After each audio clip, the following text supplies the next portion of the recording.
I want to dispel a notion that I get sometime by using this quote by John Maxwell, who's written a great deal about leadership. Some people, I think, have the false belief that there are different aspects or different categories, if you will, of leadership depending on your profession. There's military leadership and there's business leadership. And frankly, I think that is false.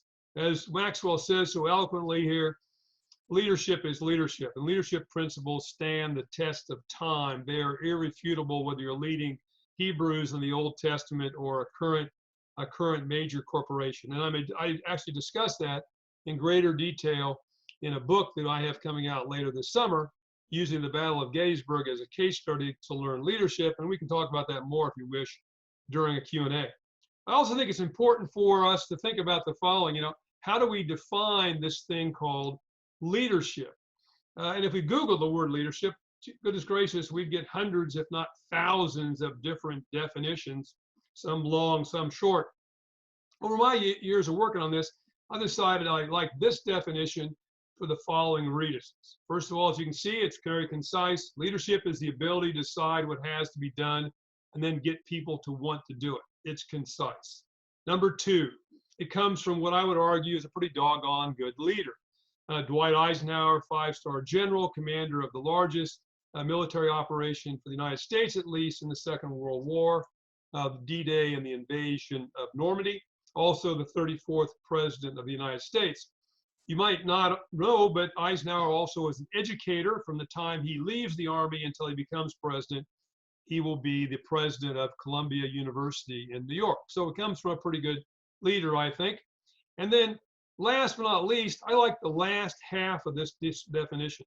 Get people to want to do it. And that is certainly critical in a crisis, because you might think, well, heck, if I'm a 5-star general, president of Columbia, president of the United States, all I got to do is give orders and everybody's going to run off as fast as they can.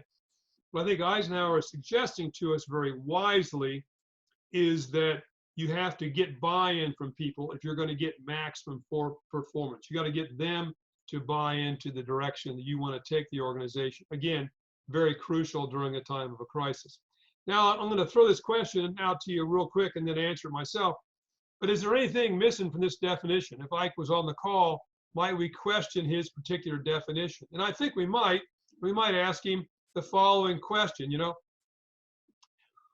were these guys great leaders? And of course, you see Kim Jong-un, Joseph Stalin. That's Jim Jones, the religious leader, took people to South America. Adolf Hitler, Osama bin Laden, and the gentleman in the lower right-hand corner is actually Pol Pot. Because if you took the definition, decide what has to be done, and get people to want to do it, you'd have to say, hey, all these guys did that. Did they decide what they thought should be done? They did. Did they get people to want to do it? And in fact, in some cases, very enthusiastically. They did. Would anybody call them a great leader? I would hope not. And the reason is simply they are missing that one essential aspect, and that is character or integrity. As you see there, good old Norman Schwarzkopf, who I worked for in the Pentagon and was the commander during Desert Shield and Desert Storm, said, leadership's a combination of strategy and character, but if you must be without one, skip the strategy.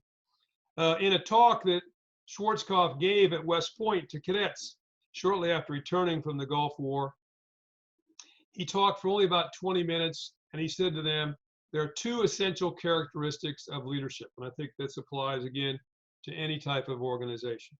First thing he said, most fundamental, was character, because without character, there will be no trust. People will not trust you, therefore you'll not get max performance. They will not necessarily follow you, particularly back to a crisis when things are very difficult. And the second thing he argued for is competence. You have to be competent in what particular field that you are involved in, whether you're a military officer or an educator or a business leader, because people want the organization to succeed, and therefore you have to understand the particular activity, profession, or business that we're involved in. So character and competence are important. And again, to stress character, you see on the right where I say that people actually leave. They join a company, but they quit because of their boss. Sociologists actually call this idiosyncratic credits that you build up. It's a nice word, or a very fancy word, I think, for trust that you spend during a crisis. I would even go so far as to say this, using these three people: leadership at the end of the day is character in action. The immediate test of character, but your credibility is built up over time and low stress, and you spend that during periods of high stress.